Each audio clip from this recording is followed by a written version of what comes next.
All right, good evening, ladies and gentlemen. Welcome to the Monday night edition of The People Show on intellectualradio.com, iHeartRadio, Facebook, YouTube, and of course on Instagram. We are deliciously proud to be here with you every Monday night on Intellectual Radio and of course on iHeartRadio. So here with you every Monday night on intellectualradio.com. Please make sure you go to our YouTube channel. You can subscribe there for free. There is no cost to subscribe, and certainly would ask for you to like, comment, and share with your friends so that we increase our market share and certainly increase our listenership here at intellectualradio.com. You also will be able to call into the program at 951 221 8221. That is 951 221 8221. So please get your friends and your relatives, share and have them to come on in and join us tonight. Of course, today is Monday, and this is our Monroe Monday week. So Monroe Anderson, who is a veteran, retired journalist, is going to be here with me in just a few minutes. He's going to be with us for the first hour of the program, and we have a whole lot of information that we are going to be sharing with you about.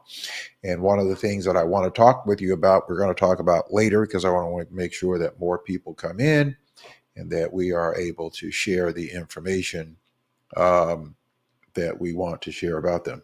You receive your property tax bills, and some of you, and most people don't really understand the real estate property tax bill. Even homeowners don't, because they don't really pay attention to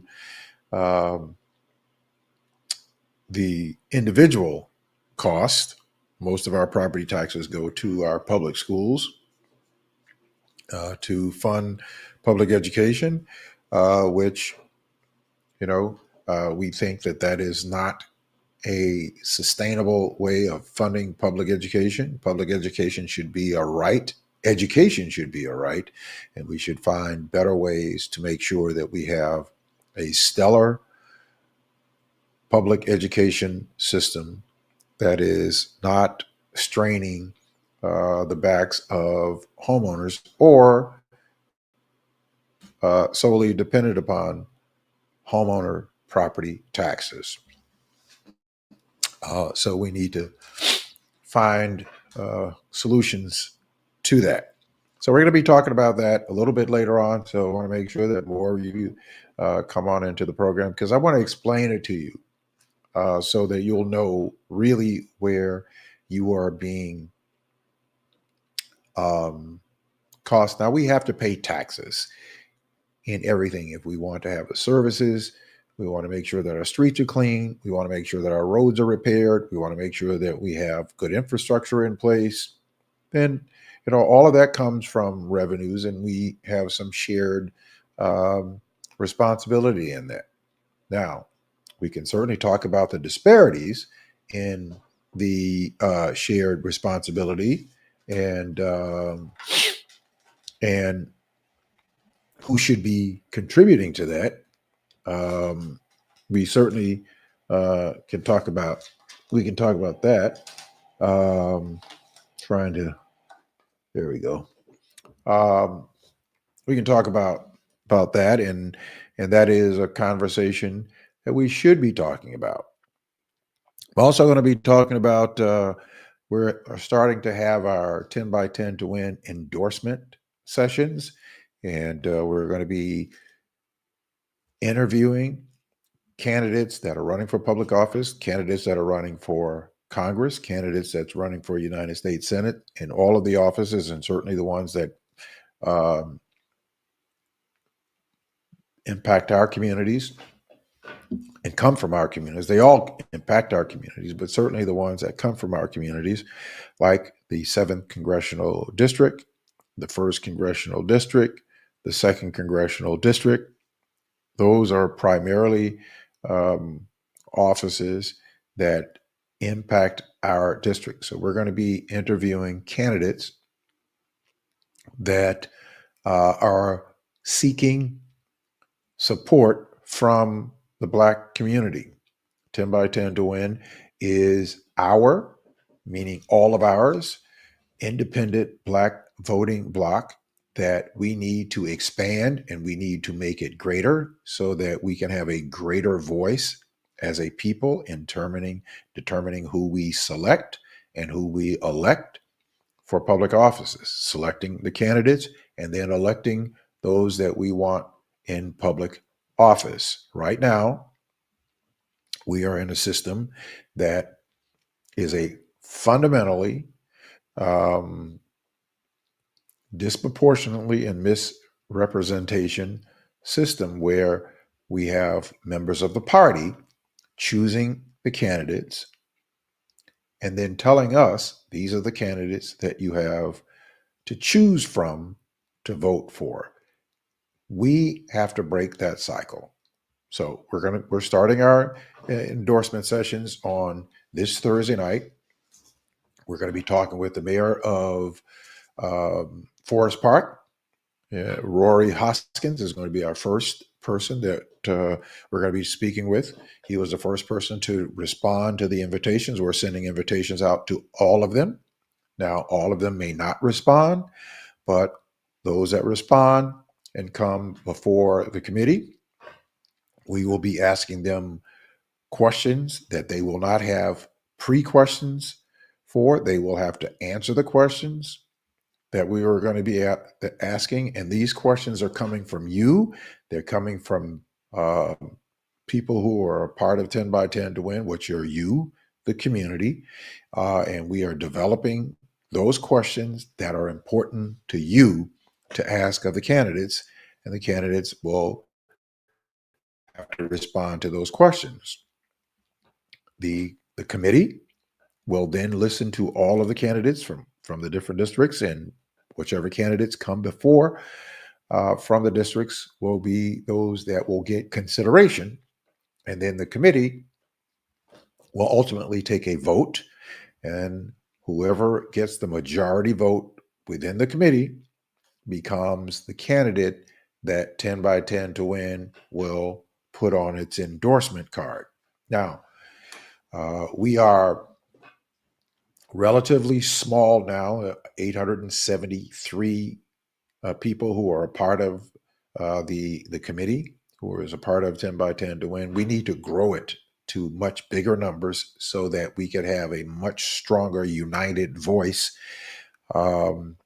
here in Chicago and in Cook County and in the state of Illinois. So that is important to making sure that our voices are elevated and our voices have power. And the longer that we are fractionized and the longer that we are going in all these different directions, we are not going to have as much impact politically as we potentially can. And what I mean by that is that having impact means that you have influence on who is in office and who is not in office. And when you have that kind of influence on who is in office and who is not in office, then you have influence on setting an agenda and getting policies passed that supports the agenda of the broader community. And that's purely what it's all about.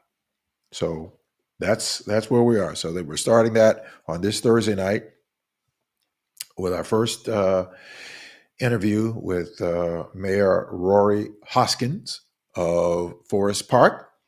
And he is going to be with us on Thursday night. And he'll be our first interview. And then we're going to be talking with LaShawn Ford, who has responded. He's going to be one of the candidates that we're going to be interviewing. And I think we've also got responses from Richard Boykin, who will be interviewed. Now, look, we have no alliances. And this is, these people will have to come before the committee and they will have to answer questions before the committee. And again, all of the questions are going to be made up of you. I've put questions out there on my social media pages, on my Facebook page, and ask you what's important to you. What questions would you like to raise to a person who is running for office that wants your support, that wants your vote? So, what is important to you? So, you can go on my Facebook page, Mark Wallace, The People Show, or you can go on either one of my pages. There's several of them out there, 10 by 10 to win. And you can put your questions um, into the comments, or you can put them into the comments here, and I will get them. And we will include those in our overall questionnaire because the question should come from the people. All right, so we'll talk about that a little bit more. Again, this is Monroe Monday. And of course, every other week we have my good friend and my co host, veteran, retired journalist uh, who's living the life of Riley, Monroe Anderson, is here with me. And I look forward to seeing him every other week. Hey, Monroe, how you doing? I'm doing good, but I'm not retired. I'm semi-retired because I'm working for you. All right. All right. All right. Okay. I appreciate that. I appreciate that. Well, I know Or that work you you or you've been, whatever. I'm working. you're working. Yeah. So, how was your weekend? Um, Not so good. My sister has cancer, and so she's she was transferred to Indianapolis. So I drove down there to see her, and I tell you, driving ain't what it used to be. Yeah. Especially Where at did you night. have to go to? What part of Indiana or Indianapolis? 3 hour drive. 3 hour drive. And Yeah. what part of Indianapolis did you go to? Well, actually, it was a suburb, Fisher, I think it was. Oh, okay. All right. She's in, Um, um, I she, w- she's in a nursing home there right now because wow. she's getting physical therapy. She weighs 73 pounds, Oh, wow. so they're trying Wow. to fatten her up some so they can do surgery. Okay. Okay. All right. Well, listen, um, she will certainly have our prayers and our thoughts that she will um, get better Yeah, yeah, and yeah. Her and name is become. Elizabeth or Liz All right. We're gonna put that down on our. What's her last name? Hollins, Holland. HOLLINS. All right. Okay. All right. All right. Got a whole lot of stuff to talk about tonight. One of the biggest things locally that is happening that we got our property tax bills, and then there was quite a bit of sticker shock that people got on their property tax bills, and I wanted to deal with it so that people can understand one that we have to pay taxes to pay for services, to pay for our garbage being picked up, to pay for our public school systems, which goes most of the money goes there. Um, Our street. pay for our water, water and sewer. As a matter of fact, I'll give you a list of the things that we actually do pay for. Of course, we we contribute to the city of Chicago, water reclamation, the Park District, the county, Chicago Community College District, City of Chicago School Building and Improvement Fund, Chicago Libraries, Cook County Health and Hospitals, Cook County Public Safety, and the Forest Preserve District of Cook County. So these are the different things that we all who own homes, when we pay our property taxes, that we contribute to. And so, and being that we have to pay for these things, we certainly should have a voice in how those entities are managed. Yeah, But I want there's another component to that. That's that the businesses downtown, they pay taxes too, property taxes. But because a lot of the big box stores are now closed, and a lot of the condos and apartment buildings have lost residents, they aren't paying as much money as they did, say, 5 years ago. And as a result, the property owners, the little guy like me, have to pay more to cover that loss. Well, it goes a little bit further. It goes a little bit further than that. That not only do we have, but some of those are coming back, which is good. But a big part of the problem is the board of review. See, whenever you have tax increases, it is always put on, the blame is always put on the tax assessor. What Yeah. most people don't understand is that there's something called the Board of Review. And the Board of Review has 3 districts, 1, 2, and 3. And most of us in Cook County live in one of those 3 districts. And so there is a Board of Review county commissioner that represents a district. And the Board of Review has the last word. The assessor does not have the last word. The Board of Review, by law, has the final word on appeals and assessments. So whatever the assessor says, if somebody has an appeal and the assessor says and does their calculations and they see where it is an unfair or the appeal is not a credible appeal, if they deny it, then that person can get their attorneys and to appeal to the Board of Review. And the Board of Review votes. There's only 3 votes.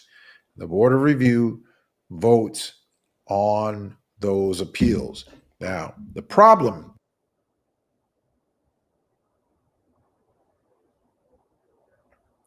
Yeah.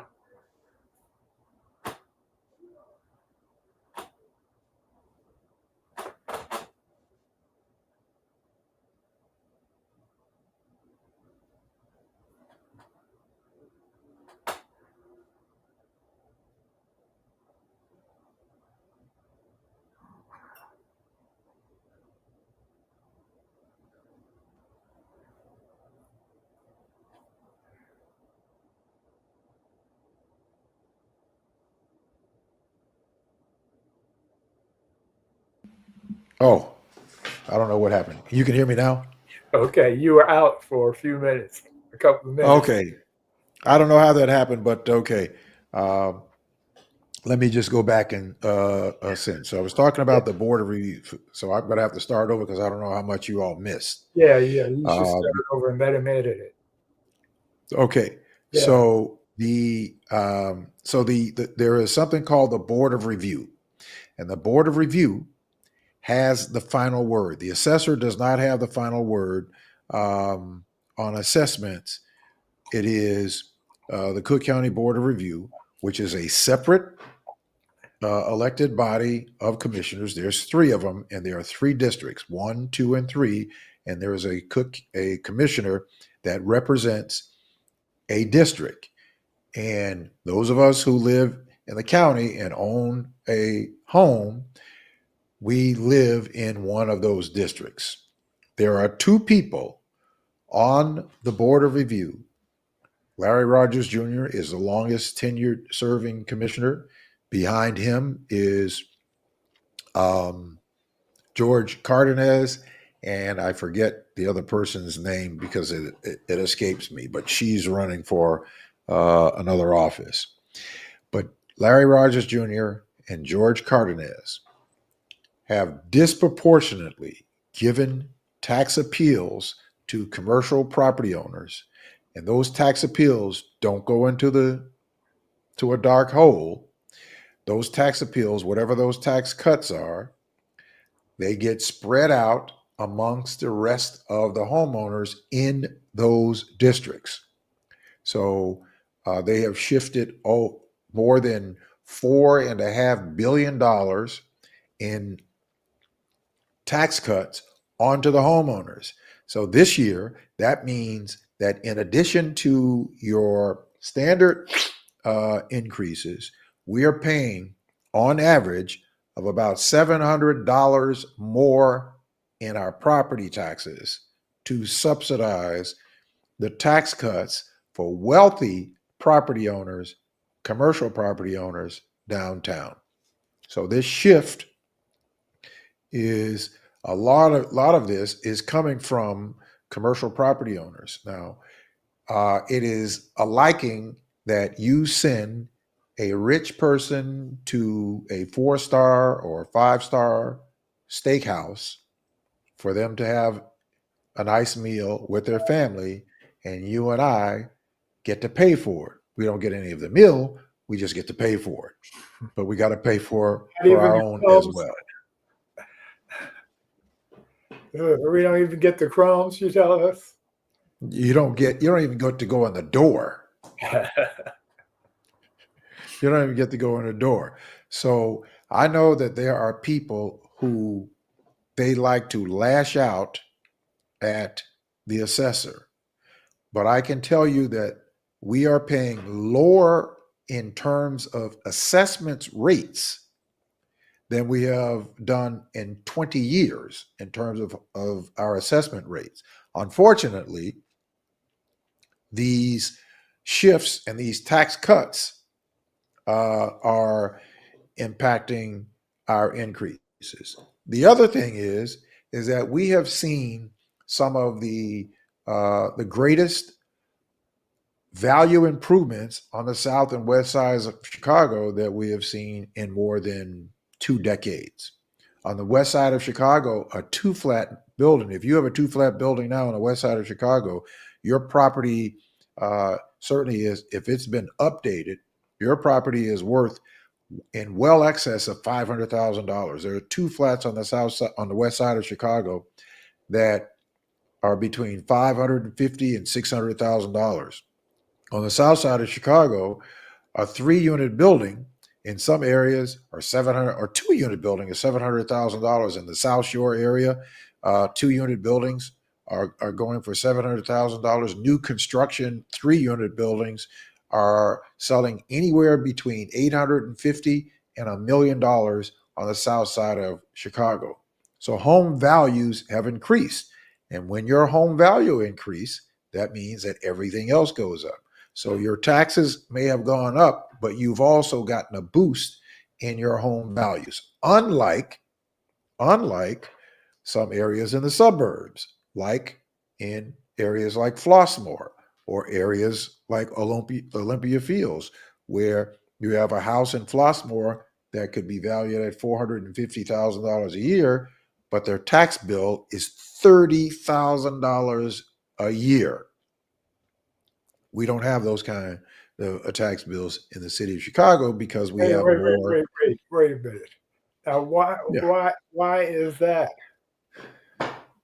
Well, part of the reason is that in communities like Flossmoor or Olympia Fields, they do not have the industry and the commercial district that helps to offset the tax levy that is levied to run those villages. So the burden becomes more put on the homeowners to pay for the school districts, to pay for your municipal district and your garbage and your streetscapes and all of that sort of thing.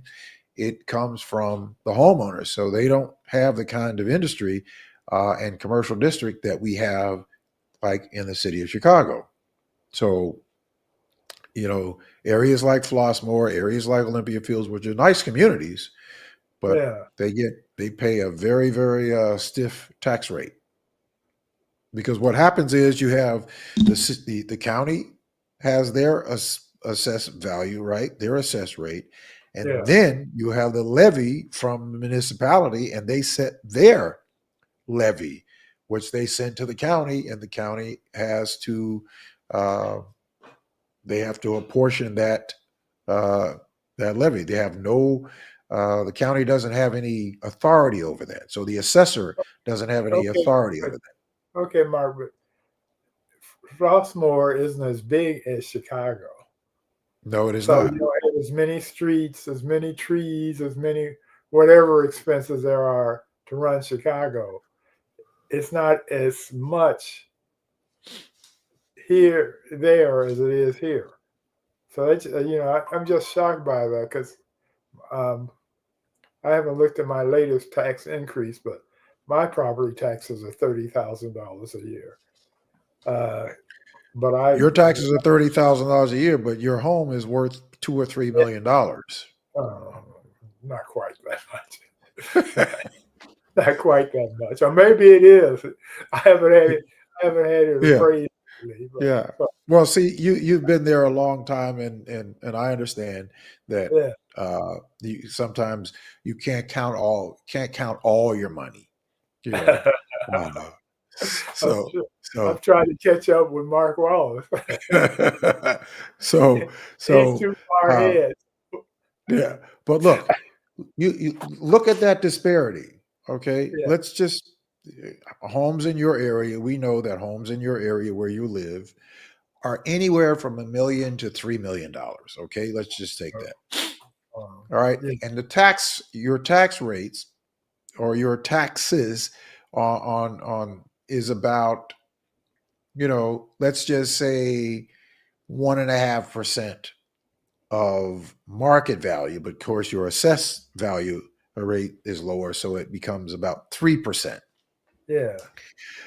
In uh, and so if you're paying, you have a home that's worth $1.5 million, $2 million, and you're paying $30,000. That's pretty much in line for that home. But you go to the suburbs and you have a home that's worth 450, maybe $500,000, Right. and but they have the village has a very high levy of what they deem that they need to take care of the village, and they assess whatever that levy is and send it to the assessor, and the assessor has to, sometimes it's, I think, 10 or 15%, Yeah. and the assessor doesn't have any control over that at all. So it's not the assessor.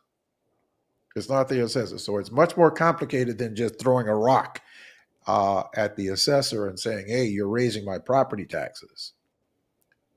I So have, you I got to have look at the I have a friend that lives out there. I'm going to check with her and see. I can't imagine their taxes being that high out in the suburbs, but well. unless it's Wilmette or someplace like that. You have a friend that lives in Flossmoor. Flossmoor? Yeah. Okay. Now, I'm going mind you, to it ask. depends on what, if they live in a condo, if they live in a house, Yeah. um, It's a house and around. yeah, so it just depends. Like Yeah. the taxes are anywhere between $17,000 and $30,000 a year. I know, unfortunately, a friend of mine's son had to walk away from his home because they just couldn't afford the property taxes anymore. Yeah.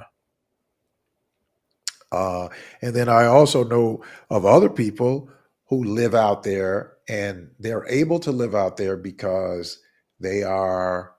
disable veterans, and so with their disability, they are completely tax exempt. So they're not required to pay property taxes. So they're able Yeah. to afford to stay there. Yeah. Yeah. I know back Yeah. in the 70s and 80s, well, 70s, I worked at the Chicago Tribune. It was rumored that they were very nice to Mayor Daley, so that their property taxes on the building, Tribune Tower, uh, wouldn't be as much as it could be.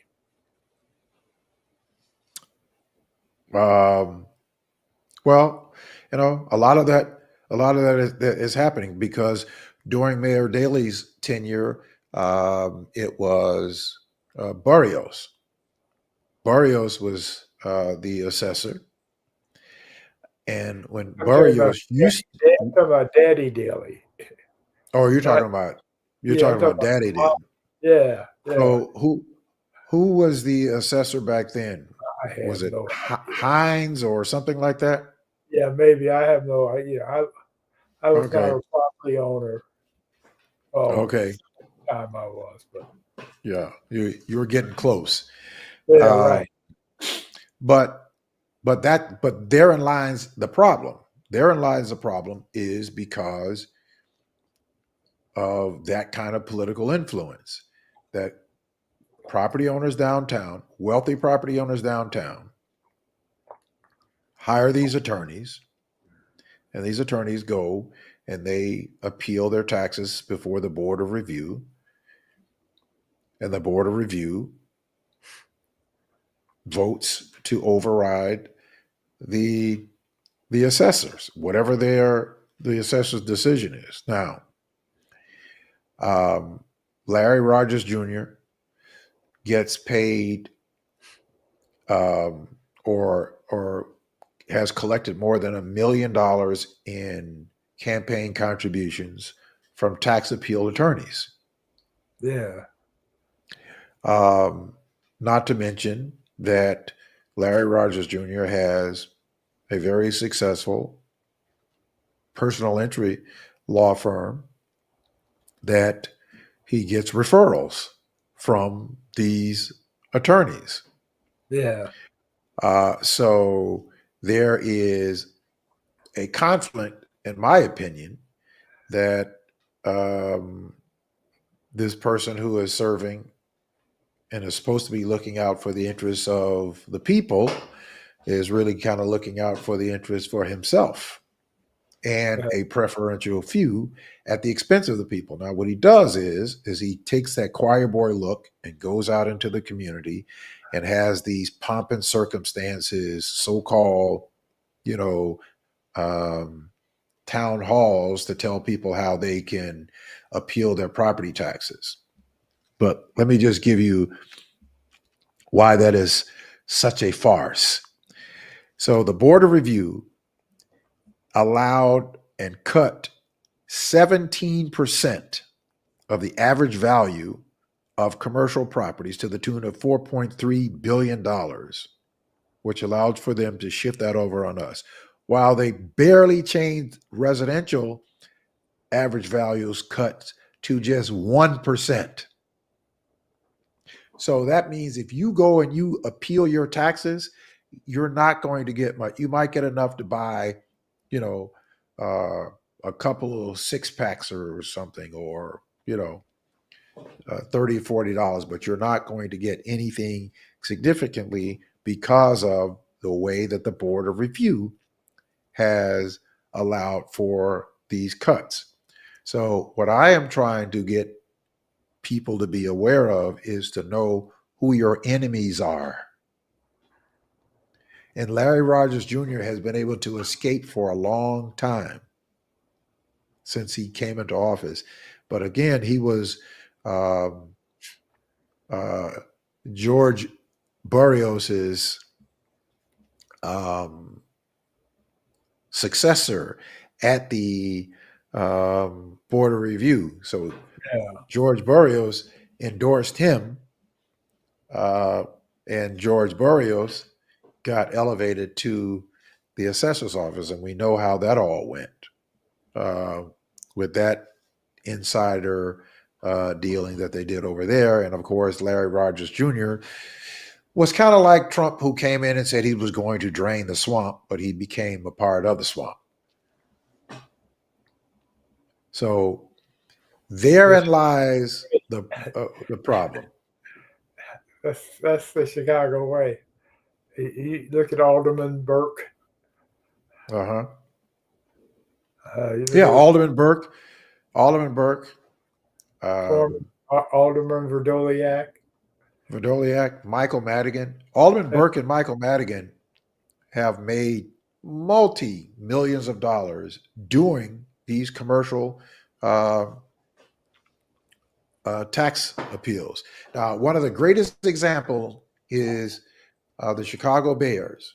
The Chicago Bears paid, I think it was, what was it, $150 million that they paid for the racetrack? Yeah, I think so. Okay, so they paid $150 million for it, right? Their attorneys went in and appealed to get their taxes cut, and Larry Rogers Jr.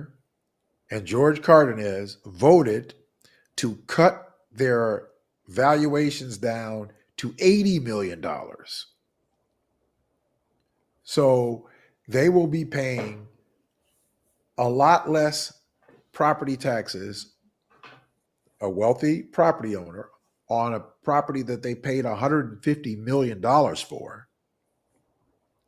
And you and I get stuck with part of the bill. And we don't even get a season ticket. Not that I want one, but yeah. but Go but that's how that that's how that happens. Yeah. Speaking of the Bears, you know, I don't really care about the Bears. I'm not a, first of all, I don't even care about the NFL.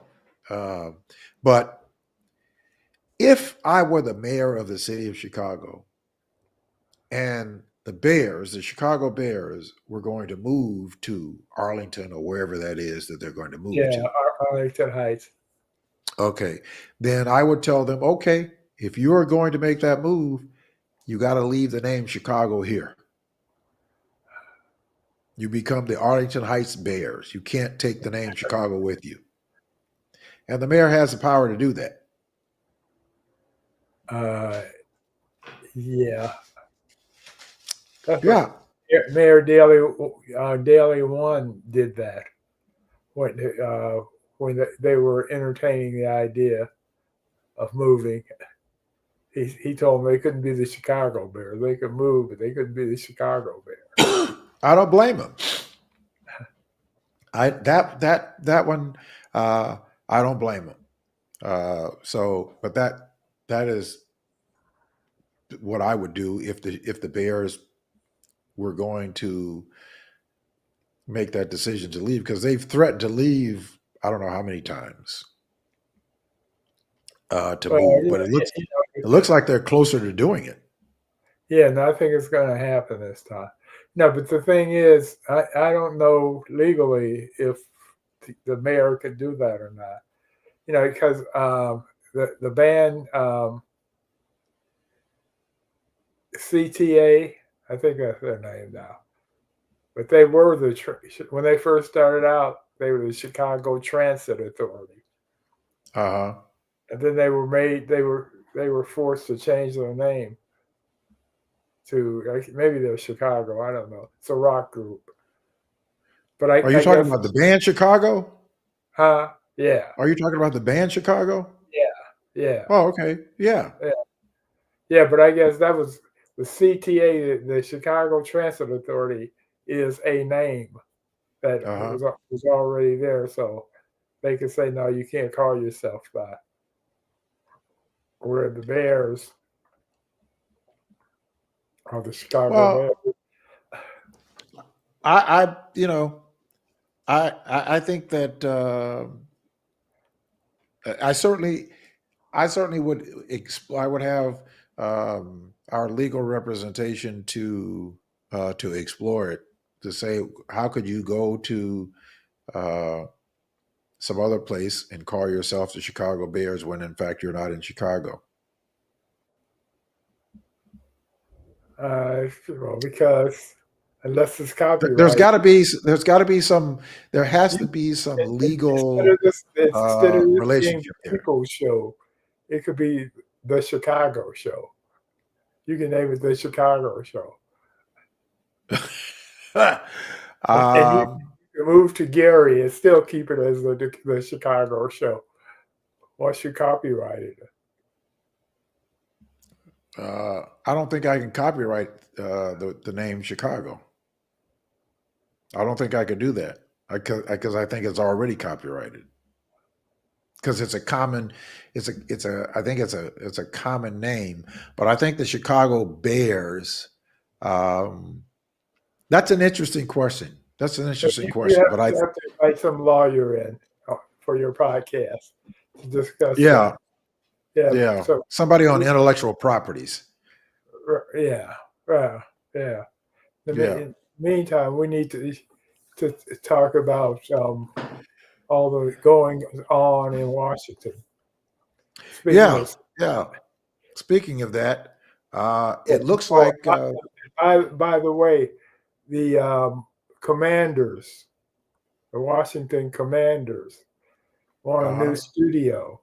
I mean, stadium, and President Trump's people are suggesting that the new stadium be called Trump Stadium.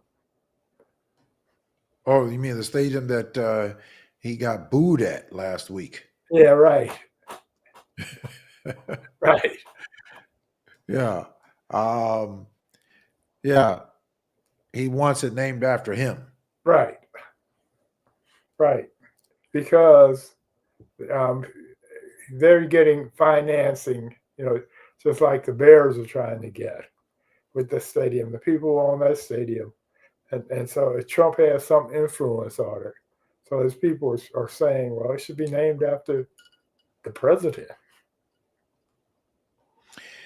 Well, I think that that might have had some influence because we're hearing this new.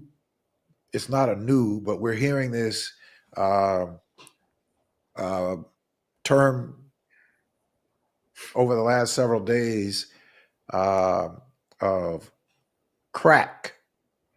We're hearing about these cracks, not crack cocaine either, Yeah. but they're talking about these cracks that are happening And the within. chink of armor. Yeah, chinks in the armor. Yeah, yeah, Yeah. within the MAGA party. And we're hearing lame duck. That Yeah. And as you know, I've been referring to him as a lame duck walking, or yes, you have. oh no, a play off a dead man walking. Yeah. Well, Yeah. I think it was you that said that by the summer he was going to be a lame duck. Yeah. Not too far off. Right. Yeah. Yeah. Summer just ended like 6 weeks ago. So, yeah, no, it's not, Yeah. and my crystal ball is good, but when it comes to actual time, sometimes it gets a little foggy. Yeah. Well, that's okay. I mean, you're certainly within proximity. Yeah. So I still think that's pretty good. Um, because I don't think that there are too many people that thought that he would um, descend to where he has descended now. And Oh, he I he thought, ain't he ain't finished descending either. no, he hasn't finished descending, The right? descent just now beginning. Yeah. Well, it really started, um, of course, when the whole Jeffrey Epstein thing debacle came in, when he decided to, reverse course. Yeah. He got his own base calling for it. So that was the first sign of trouble where it was a little bit of mutiny on the Bounty. So that was Yeah. his first sign of trouble. Right. Uh, and rather than him uh, going along with what he said he was going to do, he doubled down on it, right? And went completely reversed course on that, as well as he did on everything else that he promised to those people who supported him.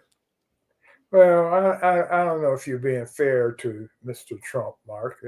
He said that on day one he's going to have inflation down, and now you can get a loaf of bread for 75 cents, eggs for $1 a dozen, right? What comedy show are you writing for?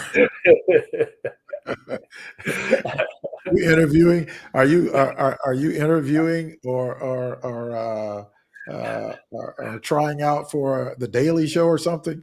Right. Yeah, Well, because he is funny if it wasn't so terrible, such a horrible person. He's incompetent. He's not that. unfortunately, his incompetency is impacting and harming so many lives, Uh, um, to the point to where they're blowing up people um, in the Caribbean. yeah, I think it's some. How many people are we up to now? 70 something. 70 something people. 70 something people that he has murdered. Yes. Yeah, Uh, and he has the Gerald Ford battleship, which is the most modern and well equipped battleship in the U.S. Navy, and he has it outside close to this Venezuela. all right. So what is that all about? What is your thoughts on why he's doing that? He's wagging the dog. That's why he's doing it. There was a movie that came out in 1997. Um, Interestingly enough, about the same time Bill Clinton um, confessed to his sexual discrepancies. And this movie was about this president who, 2 weeks before the election, it came out that he was having an affair. Now, this Mhm. movie came out right around the same time as Clinton's problems, but it wasn't based on that because the movie had been made. But anyway, in the movie, uh, the president has been caught in an affair, and he's worried about losing the election, and so this PR person convinces him to start a war so that all the attention will be taken off of the affair the presidential candidate, was having, and will focus on the war. And so it was the dog uh, wagging, it was the tail wagging the dog instead of vice The versa. dog wagging the tail. Yeah, yeah. Yeah, but doesn't And that's what Trump is doing do you now. think that it? Well, why is it now? Because before, wasn't he sort of hailing Maduro as some sort of hero before? You know, tell me, Trump is all over the map all the time. Sometimes in one speech, he contradicts himself. So now, for example, as of today, he's telling Republicans that they should vote to let all the um, Epstein files come out. Right. Right. So he's trying to get ahead of it. Right. Kind of like Exactly. that pointer dog. Yeah, right, exactly. You know, Right. like the pointer dog, you Right. know, the dog sees where you going, and then he runs out and gets out ahead of you Right. uh, when you've already targeted the target. Yeah, well, this is a jujitsu move that Trump is doing right now, where he's trying to use the weight of this revelation or accusation, or whatever you want to think of the Epstein files as. He's trying to use them to his advantage now. Yeah, Um, I don't know how he can recover because he's tried to defend it so long that right. nobody's going to buy Yeah, that. except for the longest, remember when MAGA and QAnon, they all were thinking that it would catch Bill Clinton, Hmm. and have still hooked that up. Then they were pushing for the file to be exposed because they thought it was going to Hmm. embarrass the Democrats. But then, lo and behold, when you found out that Trump was hip deep into this controversy, Hmm. with his name being in these emails that just were released more than 1,000 times. His name was mentioned. I mean, he is so guilty that it's incredible. And so he's been fighting it and fighting it and fighting it and fighting it. But the vote passed out of committee that the files get released. They're going to vote on it Well, tomorrow. the vote on the discharge. So, Yeah. well, Yeah, yeah. but they're So the going to vote vote would come on it next. tomorrow. Yeah. Yeah, he'll That was probably the committee. do something to Yeah. try to delay it, or certainly No, maybe he's he's not given his. trying to go ahead now. He because what's been because he's had some of his MAGA Congress people, um, MTG, um, um, another Republican. Anyway, Massey. they Massey, yeah, Massey. Hmm. Um, Lauren Boebert. they, hmm?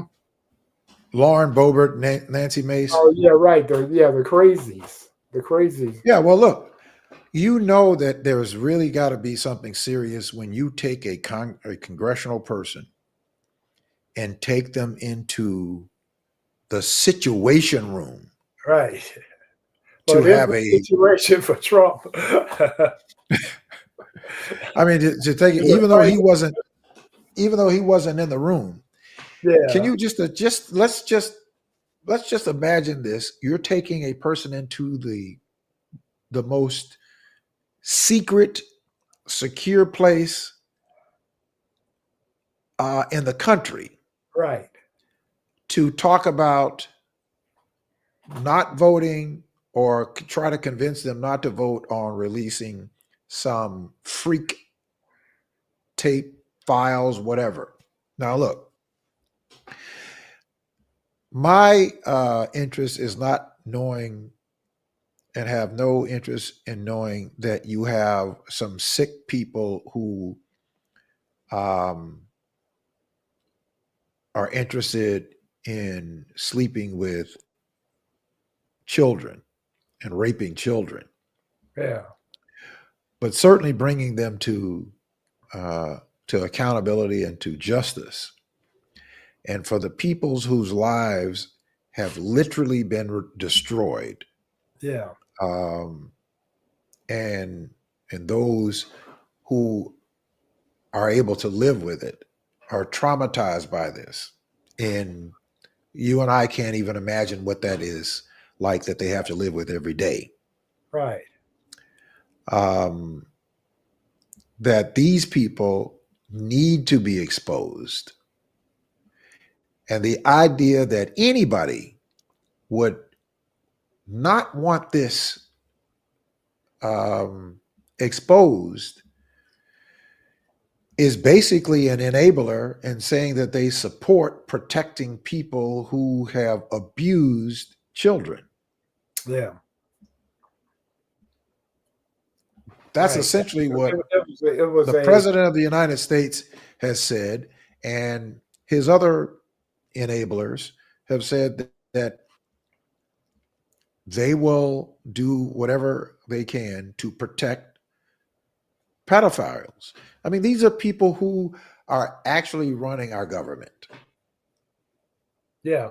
Regardless of what comes out in the files, the behavior of the people who are supposed to be the stewards is so reprehensible. It's a criminal cover-up. That's what it is, and that's how you have to think about it. It's more than just embarrassing Trump. Well, isn't that what Richard Nixon's people did in Watergate? Covered up? Yeah. Yeah. Well, wasn't it about, what was it, 40 or 41 of his people who actually went to prison, and he never did, he never was held accountable for any of his actions? No, because he resigned. And so Okay. choice, either you resign or we're going to impeach you. And this was Republicans saying this to him. Yes. Where the 2025 Republicans are saying, well, he didn't do nothing. It's called a hoax. He said he didn't do anything, and we believe him. Ha ha. But it's a hoax. And if it's a hoax, then why won't you just allow for them to release the files? Right. Well, right? Right, exactly. Trump, I mean, he could order DHS to just, release the files. Yeah, right. Right. It's his Department of Justice. It's his FBI.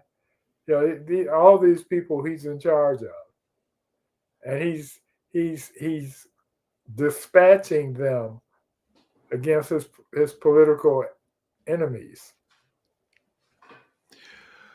Well, let me ask you this. Yeah.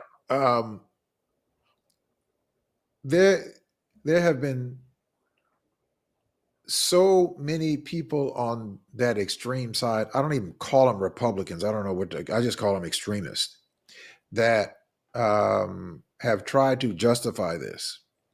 And one of the worst was that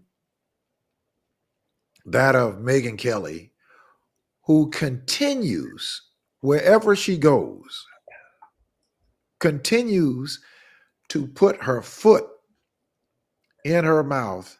Now, I want you to take a look and a listen at her trying to somehow intellectualize this as that she's lecturing us and teaching us something about the facts and minimizing it by a few years, almost justifying it.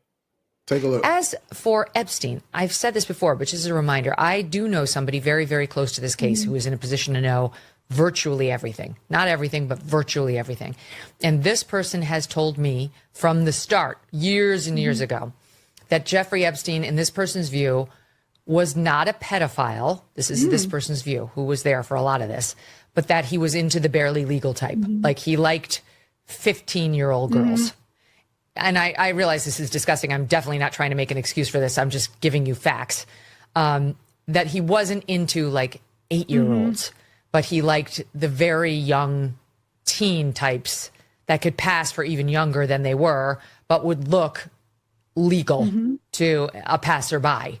And that is what I believed, and that was what I reliably was told for many years. And it wasn't until we heard from Pam Bondi that they had tens of thousands of videos of alleged forgive me, they used to call it kiddie porn. Now they call it child sexual abuse material on his computer that for the first time I thought, oh, no, he was an actual pedophile. I mean, only a pedophile gets off on young children abuse videos. She's never clarified it. I don't know whether it's true. I have to be honest. I don't really trust Pam Bondi's word on the Epstein matters anymore.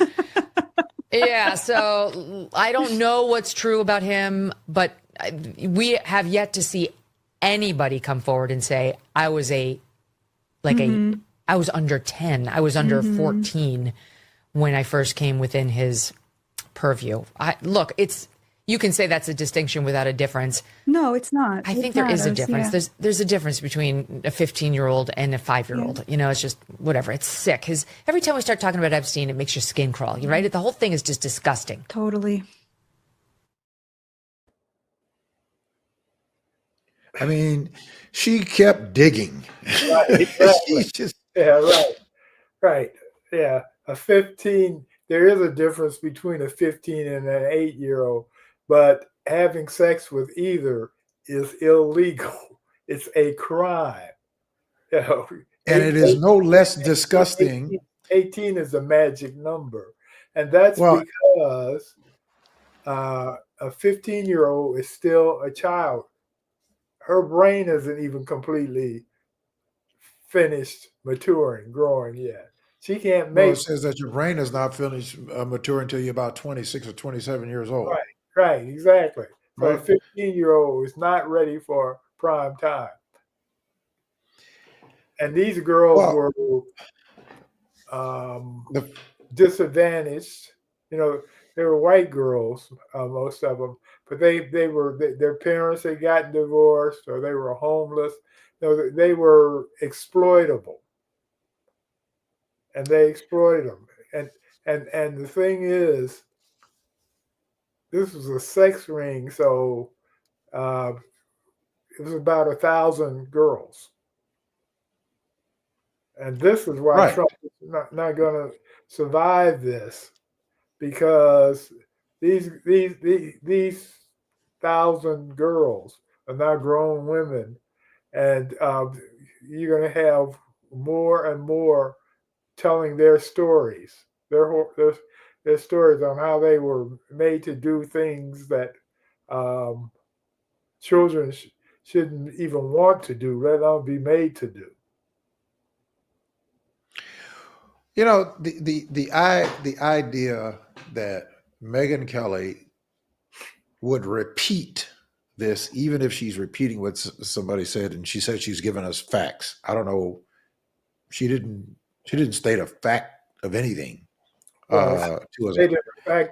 The fact was that sexually exploiting an 8-year-old is worse than sexually exploiting a 15-year-old, but only by about this much, this teeny weeny bit much. They're both still children.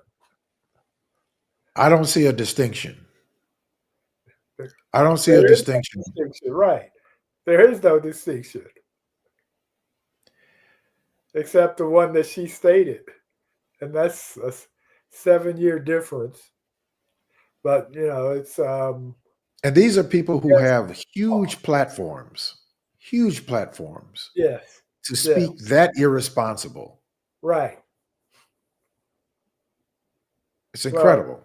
The media, the right-wing media, has defended Trump for the past 10 years, and they can't quite get out of the habit yet. Although, had it been Biden or Obama, they would have a completely different perspective on it. Completely the opposite perspective.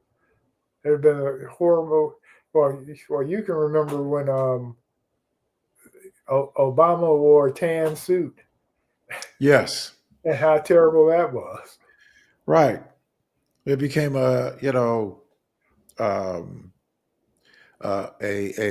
almost a national security problem. Right. Or when he and Obama and Michelle gave each other a fist bump. Yeah. And that was some communist signal or something crazy they came up with, the right wing. But it was okay for Ronald Reagan to wear a brown sports jacket with tan pants. Yeah. Right. I mean, he wore brown suits. Right. Right. I still don't. I still don't know what the. I still don't know what the big deal about the tan suit was all about. It wasn't power. You weren't supposed to wear. Because if you stop and think about it, suits and ties are really uniforms. Yes, they are. Yeah, for men, that are businessmen and etc. And so their rule, the white businessman's rule, is you're supposed to wear power suits, either blue, dark blue, or gray or black. I had a tan suit. I wear mostly double-breasted suits. Right, Yeah. that's kind of like probably have become a signature of mine. And I had a tan double-breasted suit that I wore that I actually met my wife in. Okay. And it that suit got a lot of compliments from people. I don't think that people saw me as some weakling in a tan Right. suit. Right. I didn't see But you weren't any hanging out sense with the of. Wall Street crowd. Say it again. You weren't hanging out with the Wall Street crowd. No, I wouldn't hang out with that group. No, I would never hang out with that group. They would have said, no, no, no. Look, I We I don't like the believe. color. Look, They be talking about I you. believe. But my favorite color is navy blue. Right, that's Yeah. my favorite color. I mean, I wear mostly dark colors, but navy blue is my favorite color. Yeah. And I don't think that there's anything more. Uh, I don't think that there's anything more elegant than a navy blue suit, unless you Yeah. have on a black tuxedo. Now, that's a Yeah. whole rule of itself. But I don't think that there's anything more stronger statement than a navy blue suit. But that's my preference. But I also think that gray suits, charcoal gray suits, are very powerful and very elegant. But I like the tan suit. I like the tan suit that he had on. It was the same suit that he wore in the Navy suit, just happened to be tan. Yeah. The exact same suit. Yeah. Yeah. But it wasn't about the tan suit. It was about the tan man Right. Exactly. who was wearing the suit. That's what that was about. Well, they also criticized his jeans that he wore. They were calling them mommy jeans. So anything that they could do to Disparage Barack Yeah, Obama. exactly. Right? Yeah. And he didn't give them much to do. Right. I mean, Trump does in an hour more of the foolish stuff and criticizable things than Obama did in 8 years. Yeah, an hour. Give him 5 minutes. Just give him 5 minutes. Anytime his mouth is moving, his mouth is lying. Right? Right. Yeah. All right. Listen, we're running out of time here because your time is short. Marjorie Taylor Greene. We got two more things to talk about. Marjorie Taylor Greene, and we got to talk about Mondani. Marjorie Taylor Greene has seemed to have come out and apologized for her extremist behavior. Yes. And that she's advocating for us to be more kind to each other. Yeah. Are you buying it? Yes and no. Yes, because it's a good political stance for her. But no. Other than that, no. I'm not buying it. she's doing this because she sees a pathway to being the new leader of MAGA. Trump is not long for this power. He's lame duck president. But in order to be the leader of MAGA, don't you have to be an extremist? No, Trump was an extremist.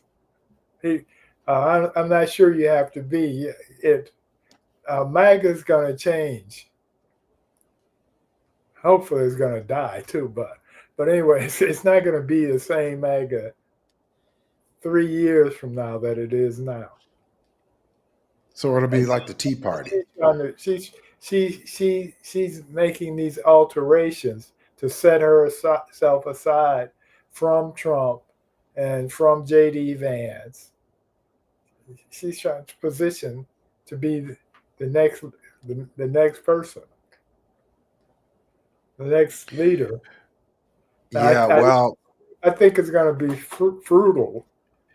Well, if it's not genuine, then it's certainly going to show itself. But I think that anybody should have the opportunity to reevaluate and redeem themselves, and to somebody who acknowledged that they were wrong, give them another chance to reset the course. Well, the only reason she was against killing the insurance company, Obamacare, which she was quite critical of. But she has sons who are of age where it's impacting them, the insurance stuff. And so it's personal. You know, she with the when Trump denounced her, unendorsed her yesterday, and she's been getting death threats because of that, and so she's really upset about that.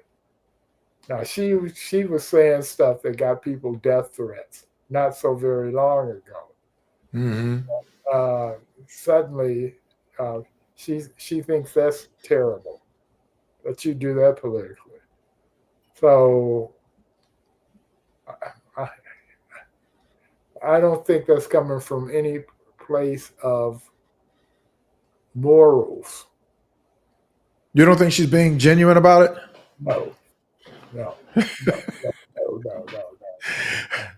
You think it's the same thing as where she made all of her money in what, the WWE?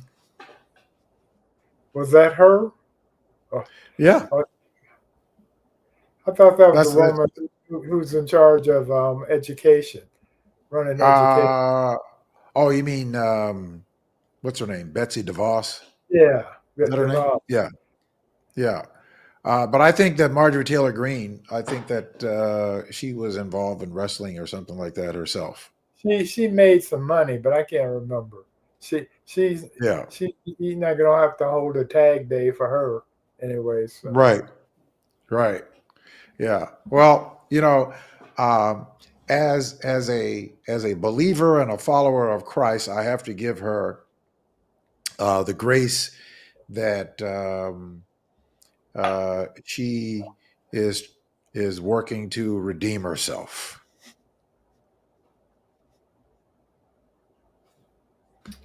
Well, I'm thinking of Reagan. Trust but verify. Exactly right. It's nothing been verified yet.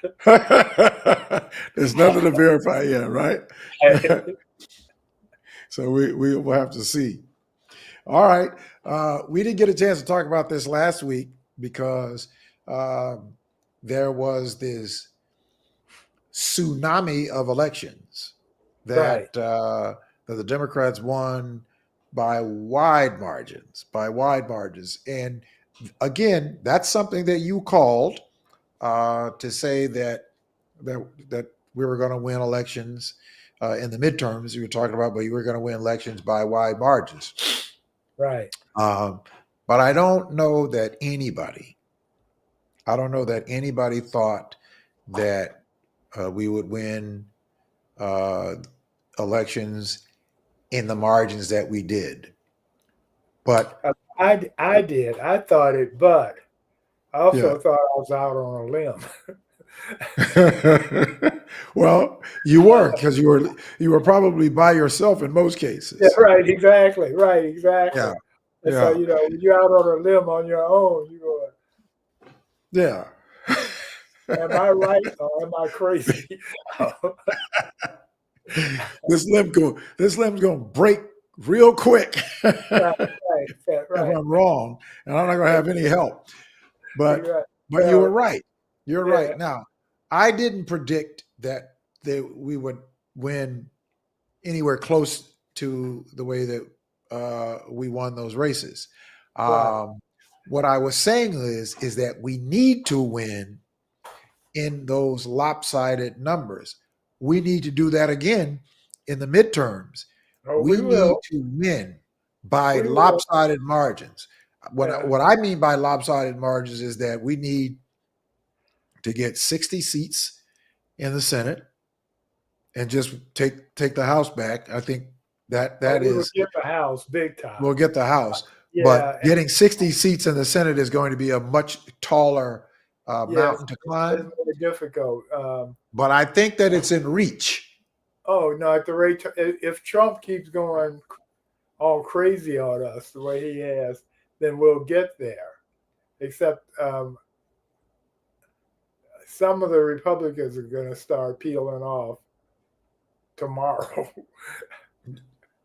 I do mean tomorrow too, whatever the vote is.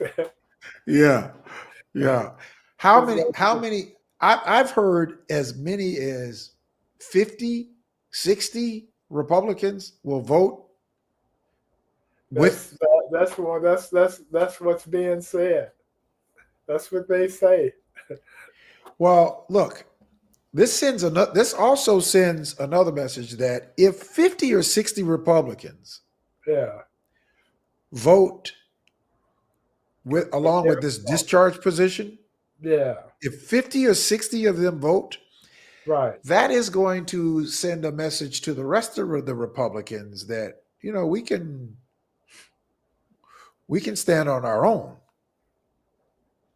We don't need the coronation Right. of Trump Because anymore. one of his threats to keep them in shape, in line, has been that he would primary them if they went against him. I don't know that, but I think that they're seeing that threat does not have as much weight anymore. Exactly. No, that's what I'm Because saying. the people that he had at his base that would primary those people are now leaving him. Well, because of this whole Jeffrey Epstein right situation and him and the not health draining care the swamp, right? and the health care. And the health care Yeah. and the SNAP benefits, Right. which are still being threatened. Right. And all the he's laid off with the help of Musk. He has laid off almost 1 million people, employees. I mean, And those people are going to vote. Yeah, they have family members and friends. I mean, it's not and friends. just individuals. So 1 million votes turns into 2 or 3 or 4 million because they're going to go out and they're going to campaign. Right. For these. I think that the only way to neuter this situation is I'm going on the hook and saying we could very well get 60 seats. The House is probably a foregone conclusion. Oh, no, unless the Democrats will, somehow take the momentum the momentum away from themselves, which No, I don't really see that happening. even the Democrats can't screw this one up. Okay, all right. They can't screw I'm this one glad. up. I'm glad you. I'm glad you saying that now. But I believe that it is within reach that there will be enough Republicans that will say we are tired of this guy. We do not want to go on with this guy. But we also don't want to give up the entire Republican Party to him. This may be the Republicans' chance to take back their party by saying, Yeah, we, that's not how it's going. The thing is, the election, the midterm election, is less than a year from now. It's 51 weeks from now or something. right. Like 50 or 51 weeks.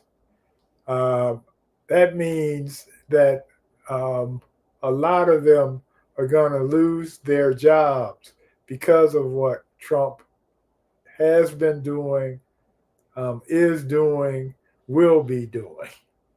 Right. All this crazy stuff. And so they're going. And I mean, what's crazy about what Trump is doing is the things he's doing in the polls are very unpopular. And that's not how politics works. You know, I don't think he cares. I don't think well, he cares. he doesn't. He has his own. Well, he has two things going on.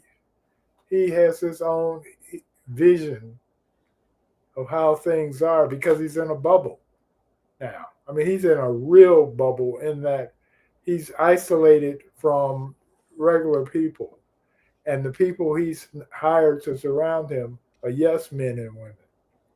So he can wake up tomorrow and say, "My God, this is incredible." The sun actually rises in the west, and they go, "Oh yeah, boss. Now that you mention it, that is a change, and that's interesting." And Trump says, "Yeah, I just have decided that east is west and west is east." And they say, "Okay." That's how this group of people that he has around him operates. Oh, without question. I mean, it's almost embarrassing to watch them stand there like the sycophants that they are. It's really, Right, it's almost embarrassing right, to stand there and watch them to have to perform the way that they are right. performing. I mean, who is going to hire them when they leave there? Well, many of them will be going to the same prison that Nixon's folks went to 50 years Yeah. ago. Yeah, well, that's for sure. Especially these people out here murdering these people out in the Caribbean because there's Yeah. no statute of limitation for that. No, none. There's no statute of limitations for murder. Right. So, everybody who is involved in that, everybody who's taking a role in that could potentially be setting themselves up to be prosecuted. Yeah, yeah. No, that's right. It's a whole bunch of corruption going on. Yeah, this is with the lights on. Right, With the lights on, right? right, It's not like they're trying to do this in the dark. Here you right, have Cash Patel right, giving the most secrets of agents the responsibility to go and secure his girlfriend, not his wife, not his fiance, but his girlfriend. He's using the private jets to go see his girlfriend and to go on these different trips. Now, of course, right. by law, the FBI, the head of the FBI, has to travel by private plane. That's understandable, but not for every recreational thing that you want to do. No, they're just misusing their power. I No, mean, right. and the day of reckoning will begin on January 20, 1927. You can take that to the You mean 1927 yes, or 1929? 27 Oh, so after the midterms after the is when you midterm. think Yeah, they we'll won't. start to see. The Democrats will be running the House, and Uh-huh. they're going to be holding hearings up the yin yang and finding these people impeachable and criminal. I mean, it's going to be a field day. Well, that's why they need the 60 votes. I'm still hanging on to that 60 votes. That if Chuck Schumer wants to redeem himself, now look, being the Speaker of the House is an incredibly difficult job. An incredibly difficult job. There's no question about it. I'm not trying to minimize that. But if That's Chuck Schumer, that's Jeffries. I'm Jeff, sorry, yeah, the majority leader of the Senate, I should right, say, exactly. the That's Schumer. majority leader of the Senate, Yeah, that's Schumer. That job is far more complicated than being the either the minority leader or the majority leader of the House. Now, Chuck Schumer, I know that people are frustrated with Chuck Schumer. Most yeah. people don't know that Chuck Schumer was the valedictorian of his class. He was a Uh, valedictorian of his class. He's never lost an election, ever. yeah, And he is an extraordinarily bright man. yeah, Might be a little bit out of touch, but he's an extraordinarily bright man. There's no question about that. That, but if he wants to redeem himself, he should be doing everything that he can to galvanize the support that he needs to around this country, wherever possible, to make sure that whatever seats that are up, that those seats, the majority of those seats, turn blue.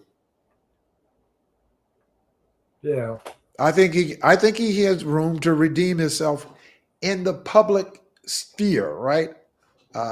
In the public sphere, because I don't think I don't know. Are there any people in the Senate calling for his resignation or calling for him yeah, to step down? yeah. There are, and there's rumors that AOC is going to challenge him. She's going to run against him for his seat in the Senate when he Well, when comes. is his seat? I In think it's 28? yeah, I think it's 28, but I'm not sure. Okay. Yeah, All but right. since they're saying she's going to challenge her, it would be 28. All right. Listen.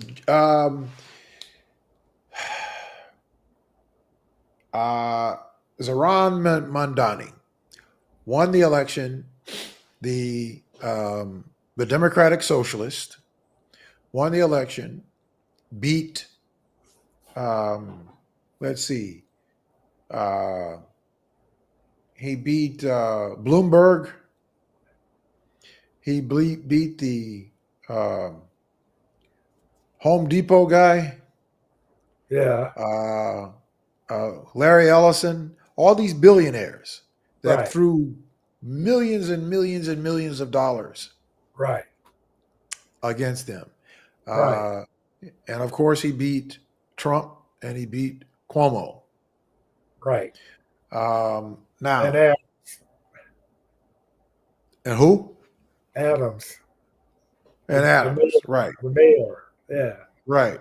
Yeah, he yeah. didn't even show. Well, he was in there early on. Yeah, Yeah, but no, yeah. he dropped out.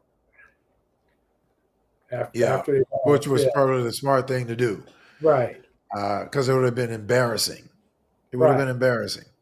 right, Um, that the best thing he could have done is to drop out.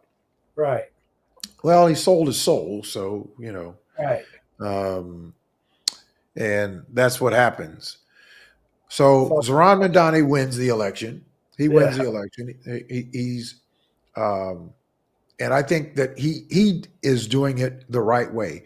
Is that he's not trying to do it uh, by himself. He's actually going and galvanizing the public, and I think he's going to govern that same way. Right now, there yeah, are some things that he won't be able to do, but he'll be able to galvanize the public that will be able to force, uh, you know, companies and corporations to do certain things in New York, right? yeah, Uh, so, which is the same thing that I said that Brandon Johnson should have been doing here. Now, the fact that he is starting to do it here now, it may be too late. I don't know. But yeah, is that you have to get the people, especially when you're talking about doing these types of things that typically, elitist people are not going to do, right? Because we have more elitist people who are in charge of powerful positions than we've ever had before, right? right, Like we right, have more billionaires. Like 40 years ago, we never had a billionaire that would be a governor or the president or anything right. like that, right? We didn't have that. But now I think the number is that we have like 13 billionaires that are governors of states or something like that.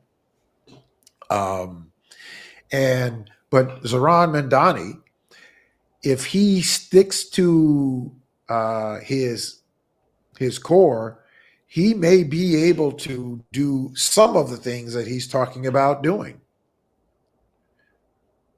Because socialism is not a dirty word. Of course, you have the rich made it dirty. All of socialism basically says is, look, anybody who wants to get rich, you can get rich, but nobody is going to be poor and destitute.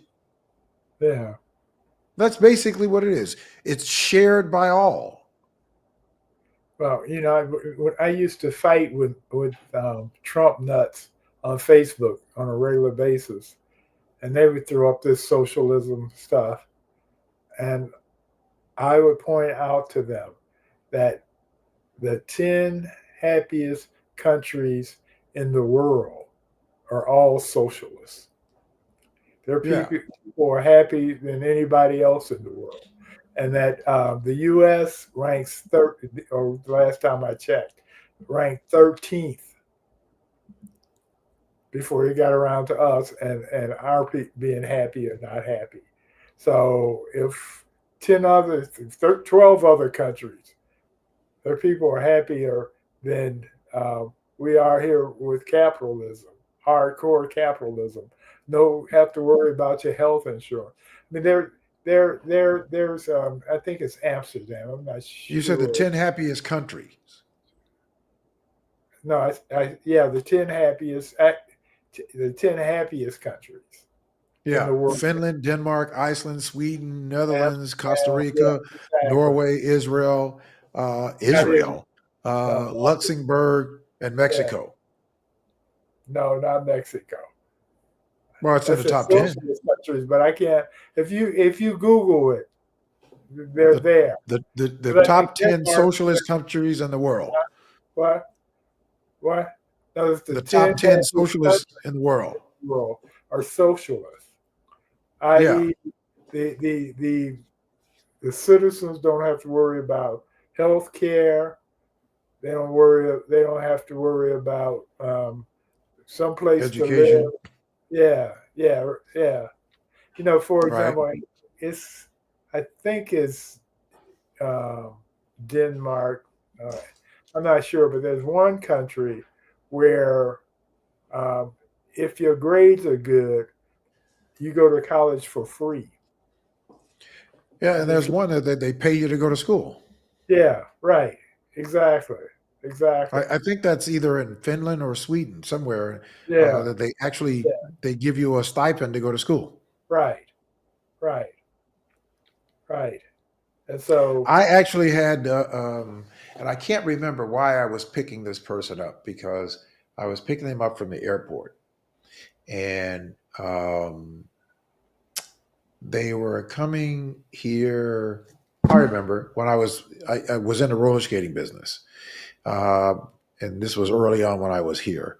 I was picking somebody up who was attending a convention that we were having, and he was from, I believe, I want to say either Denmark, Finland, or Sweden, somewhere there. We were having this conversation, right? And he talked about how high the taxes are there, right, and but that you know they like the idea that they have their health care, they have their education, and everybody's doing okay. right, exactly, He wasn't complaining, right, exactly, exactly. right? You didn't have in this country right now. Elon Musk by himself has as much money as the bottom half of the country. That's insane. One person that has as much money as half the people, working people in the country. Half the people. That's insane. Yes, not working people, half the people, period. I know. It makes no sense. I mean, and long before you get to be when I was a teenager, my father, because it was a different economy at that time, he told me if I became a millionaire, I wouldn't have to work another day in my life. I'd be so rich. Now, uh, I am a millionaire. I still have to. Well, I don't have to work anymore because I don't have that much days of my life left. So, but if I was a young man with $1 million, I'd have to count my pennies still. Yeah, yeah, yeah. Uh, Well, $1 million today is still a lot of money, um, but it certainly was not what $1 million were 30 yeah, years ago, right. But $1 billion right? is $1 billion. Well, I think we can bring it down even to more understandable where the average person can understand it. In the 1950s, in Yeah, the 1960s, in the yeah, 1970s, yeah, a person could one income could provide for a family that where they can take care of themselves, they can pay a yeah, mortgage, they can right. take their family on a vacation and provide for them, and still have uh, on a one income salary, Yeah, a one income salary. right, Um, Back during that time, right. so if you were earning $250 a week, $250 a week back in the 60s and the 70s, Yeah, as a one income family, you were still right, able to provide for right, the average four-person family. right. Which is what my father did. But Yes. the thing is, in '72, when I first started working at Ebony, there was this photographer there who was like 30 or something, 31, 32. And he was explaining to me inflation. And he said to me, he says, um, the way inflation works is that you can make $30,000 a year, but you'd have to pay $1 for a loaf of bread. Because back then loaf of bread was 30 cents or something like that, 35 cents. Uh-huh. You know, so the bread would have tripled, but your salary would have tripled, but the price of a loaf of bread would have tripled too. Well, yeah, Loaf unfortunately, of bread is income is not doing that. right, Right. Exactly. But anyway, Mark, let me go. All right. And I'll be back in a couple of weeks. All right, Monroe Anderson, folks. That's for this Monday's edition of Monroe Mondays. We'll see him back in 2 weeks. We'll see you. All right. All right. Take care. Okay. All right, folks. Listen, if you all want to call, want to get your comments and see what you all thought about what we talked about tonight, that's 951-221-8221. We still have a few minutes left in the program. 951-221-8221. And so, as we talked about earlier, we're talking about property taxes, right? We're talking about property taxes because I know that there are people have political motivations, and those political motivations is because they want for somebody else to be in the office of the assessor. We have a very good assessor. Fritz Kagi is a very good assessor. I'm going to give you some stats on where we are in terms of the assessor and what the assessor has the ability and the power to do. Every political office or every public office, I don't even want to call them political office because your political office is something different, but your public office is something different. I talked to you about the board of review, and I want for you all, those of you who listen to this program and those of you who watch the program, especially those of you who are homeowners. Now, we, as I said earlier, we are made up of 3 different districts, 1, 2, and 3. And the second district is that of mostly of the south side and in the south suburbs and some of the southwest. That is Larry Rogers Jr. District 2 is District 3 is the district that goes further west, back out to the western suburbs. There's the west side of Chicago, little piece of the south, and a little piece of going all the way out to the county line. District 1 goes to the northern county line. So it takes most of the north side and go all the way out to the county line. Those are the 3 districts that we have. And again, that is what is called the Board of Review, the BOR, the Board of Review. It's this little tiny innocuous office that most people have no clue about that office. And Larry Rogers Jr. has been there since 1994. George Cardenas, I forget when he was a former alderman, has been there. But he and Larry Rogers Jr. are this. And so let me just see. The 3 Board of Review Cook County commissioners. You have Samantha Steele, George Cardenas, and Larry Rogers Jr. Larry Rogers Jr. is in district George Cardenas is in the first district. Samantha Steele is in the second district, and Larry Rogers Jr. is a commissioner over the third district. All right, so they make up the Board of Review. Samantha Steele initially came into office to be the reformist. Well, so did Larry Rogers Jr. But Samantha Steele, who has a lot of knowledge about the assessor's office and that sort of thing, and Samantha Steele, she's been on this program, and she is putting in a bid for the Cook County assessors. Now, we do not have a state assessors system, which we probably should have, and Samantha Steele has been advocating for that. But again, the Board of Review, right? The assessor's office does not have the final word on assessments in Cook County. The Cook County Board of Review, which is a separate elected body, answers appeals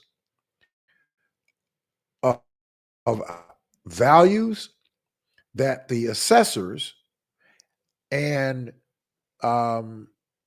as a result, it is a separate elected body, answers appeals of the values that the assessor, which are required by law to accept their numbers. So in other words, if the assessor's office says that a property, using a property, that a property is valued or assessed valuations at one number, and you don't like that, then you can hire an attorney, which Larry Rogers Jr. forces people to do, especially if you have your property is owned in a corporation or an entity. Then you could go before the Board of Review and you can take your property tax appeal before the Board of Review. And Larry Rogers Jr. and George Cardenas, if you written the right check, the right amount of check or contribution, so that the attorney can donate to their campaign. Larry Rogers Jr. and George Cardenas will vote to approve those tax cuts. Even though they may not be fair, they're certainly not equitable. For commercial property owners, they do this over and over and over again. So, for example, the Board of Review cut commercial average values by 17% or $4.3 billion, while it didn't even make the blip on the radar that barely changed residential average values by cutting just 1% after appeals. By 1% did they only cut residential property. So those of us who own our homes, only 1% did Larry Rogers Jr. and George Cardenas approve. So when you see Larry Rogers Jr. and George Cardenas coming to your communities, suggesting to you that they are working on your behalf, just understand that they are not. Larry Rogers Jr. and George Cardenas both are owned by the very wealthy tax appeals attorneys, which is why the very wealthy tax appeal attorneys tried to unseat Fritz Kagi in the last election. And they tried to put Carrie Steele, who is the president over at the Water Reclamation Department, who has no understanding, zero understanding about assessed valuations or real estate assessments and that global body and system at all. None. But they were trying to put her in that position because they wanted to take that office back so that they could take it back to the days of Barrios, where they have unfair pay-to-play assessment schemes and where they can disproportionately cut commercial rates and shift 5% of wealthy property owner taxes onto homeowners in the District 3 and in District 1. That's what's happening. That's what's happening. And I'm trying to keep it very simple to you because I can get into the weeds or the technicalities of it, but I want you to basically understand what's happening so that hopefully you can start to speak up to your groups, organizations that you're a part of, so that you can understand and that you can share with people exactly where we are being misrepresented. We are not being represented. We are not being protected.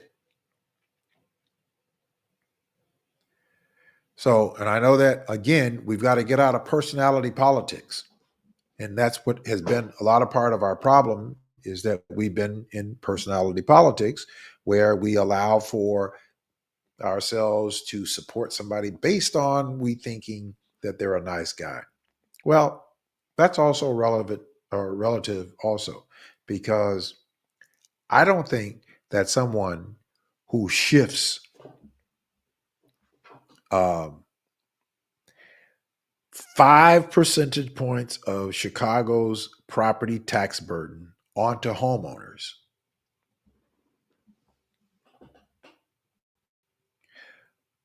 of commercial property, wealthy commercial property owners, these big, large apartment buildings, condo buildings, commercial buildings downtown.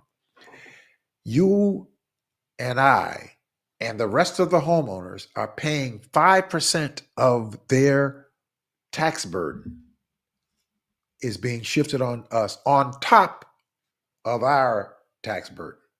They don't subsidize our taxes. We subsidize their taxes. Let me say it again.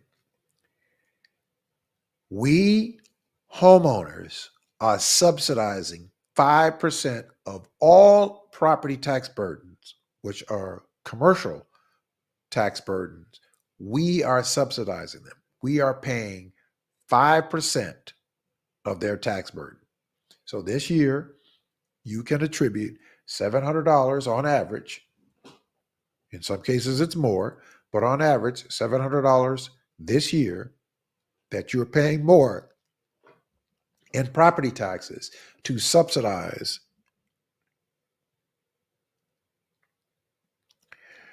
property taxes of large apartment buildings. Reductions were the largest in 2 townships that cover the Loop, and most will impact homeowners in all of Chicago's neighborhoods.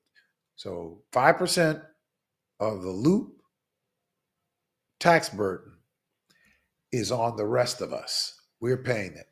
So that's $700 a year that you are paying, and $700 more that I am paying on average.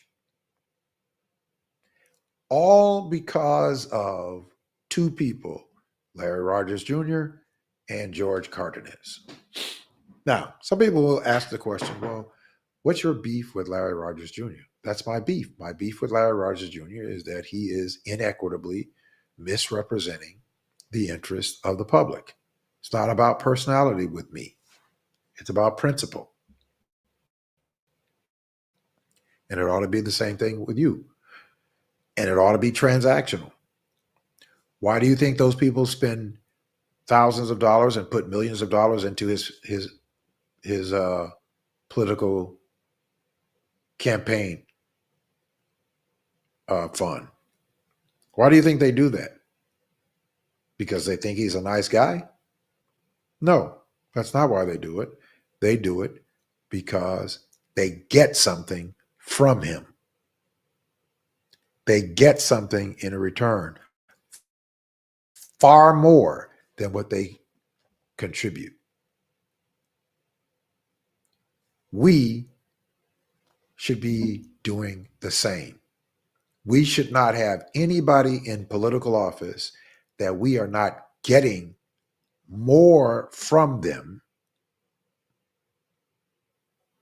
than we are getting less from them. There should be nobody serving in a public office that you and I vote for that we are not getting what we want, that we are not getting something for our vote, that they don't respect our vote. You and I have to do the same thing that they're doing. You don't have to write big checks. We don't have to write big checks. There are more than 1.5 million of us in Cook County, Black registered voters. We have the largest block of Black voters in the city of Chicago, and we have the largest number of Black voters that will determine any office, citywide, countywide, statewide, or even federal offices. If that big condition, if we would unify and organize ourselves together to make our own determinations on who it is that we would have in office, all we have to do is to fundamentally agree and then do it, that we're going to bring ourselves together and get away from personality politics, no matter who you like, whether you like LaShawn Ford, whether you like the Alderman Robin Kelly, the Congresswoman Robin Kelly, whether you like Jonathan Jackson, whether you like Jesse Jackson Jr., who is running for his seat, no matter what the names are, no matter what your personal attraction to them, if you cannot get something in return, not you individually, that is a toxic cancer for us. So if you operate individually and you're only concerned about yourself, then you're not going to be concerned about the community. You can't even begin to say that you are. But my point is this, while we have just a couple of minutes left, is that we must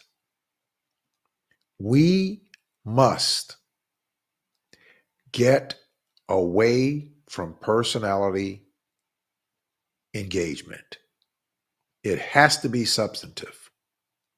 So what I'm asking you to do is to join us. Join us, if you haven't already done so, join us this Thursday night. If you have not done so, please text to the, I'm going to put it into the text 10x10 to 855-909-1385, right? That way you can get into the text alert and you can receive the Zoom link that goes out, and then come and be a part. It is yours. Come and be a part of it. The more we add to it, the stronger it becomes, and the stronger the voice becomes on your behalf. The stronger I can speak on your behalf, because I don't speak anything other than what you all, that we collectively, corporately have voted to do, right? I don't make any endorsements. The group does that. That's how we move, is that we have our own internal process, conversation, debates, discussions, and then we vote. And when we vote, whatever the majority is, that is the direction that all of us go in. That's what unions do.